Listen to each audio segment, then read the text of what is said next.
Hey everybody, welcome to Pop Culture Philosophers. I'm Rockin Robbie Billups, and it's time for the weekly pop culture wrap-up.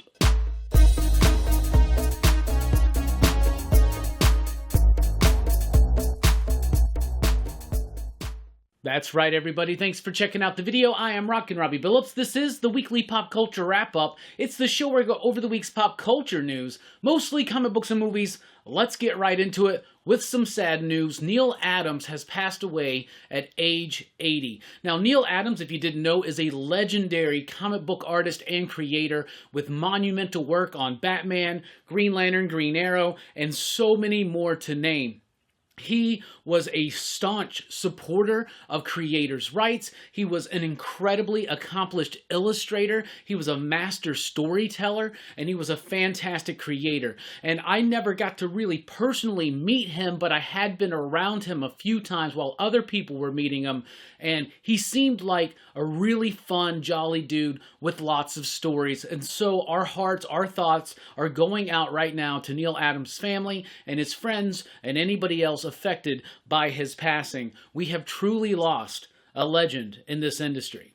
Moving on to another legend of this industry, we got Frank Miller announcing Frank Miller Presents. Along with Dan DiDio, they are forming a new publishing company to distribute comic books with new talent and veteran talent, that the whole goal is to try to create content in that style, that distinctive Frank Miller style. Does that mean artistic style? Does that mean narrative style? Does that just mean his own personal style? I think it means all of those and even more. I am very excited about this news. Dan DiDio, Frank Miller obviously had a really good relationship together working over at DC Comics several years ago. Dan DiDio was fired, let go by DC Comics 2 years ago. Just so happens that's usually the length of most non-compete clauses. So now Frank Miller, Dan DiDio teaming up for Frank Miller Presents, and they are launching it with some really exciting titles, including Sin City 1858, which is the long-awaited Western set in the past of Sin City that Frank Miller's been talking about for years.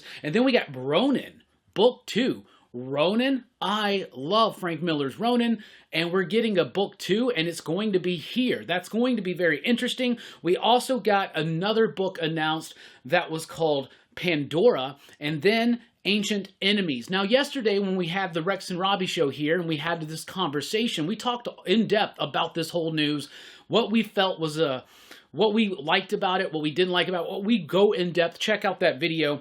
But one of the titles announced was Ancient Enemies, and yesterday we didn't know anything about it, but now we do. It's going to be written by Dan DiDio with artwork by Danilo Beyruth. This is a Brazilian artist. I've looked into his work, and it is gorgeous. It is beautiful, and it does kind of have a visually Frank Miller appeal. Not that it looks like Frank Miller, because it doesn't, but you can see certain elements, especially in the ink work, that is definitely appealing to that Frank Miller aesthetic, right? So I'm really excited about this news. Dan DiDio, as a writer, he wrote OMAC with Keith Giffen from the New 52, and I adore that run, but the art's going to be really selling this, and if it is truly in that Frank Miller style, it's got to be the visuals that really move it forward, so I think that's what we're in store for. Liminal Zone is a new one in July from Viz Media. It's from Junji Ito. It's a new collection of 4 horror stories, all involving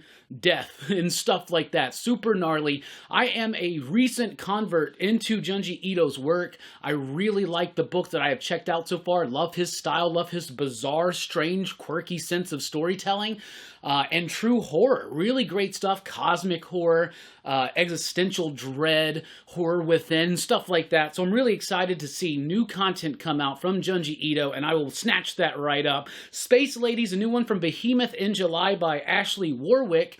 This one's described as this woman is like some kind of space trooper or something, and she's out there supposed to be protecting the good guys from the bad guys, and, you know, at least that's what the company thinks she's doing, but she's actually up there just doing a bunch of drugs, drinking, getting effed up, and then picking fights and stuff like that. And then she designs like an AI program to go out and do the work for her so that she can just party down. The artwork looks really interesting. It's not going to be to everybody's taste, but Behemoth's been doing some really cool, visually striking work with really weird, quirky stories on top of it. So definitely something to check it out. These JSA by Geoff Johns rumors are strong yet again. We know now that Geoff Johns and Bryan Hitch were supposed to be doing a Justice Society of America book.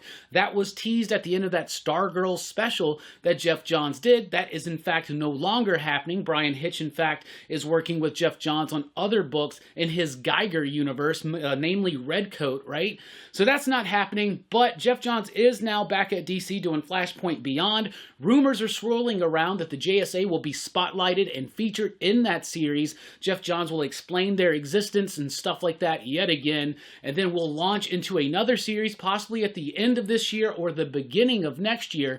That would be a Stargirl series featuring the Justice Society of America by Geoff Johns. Is this going to actually happen? We shall see. The Ballad of Songbirds and Snakes is a movie that's based on the prequel to The Hunger Games. This has been announced to be released November of 2023. I really like the first two Hunger Games movies. The last two, they're all right.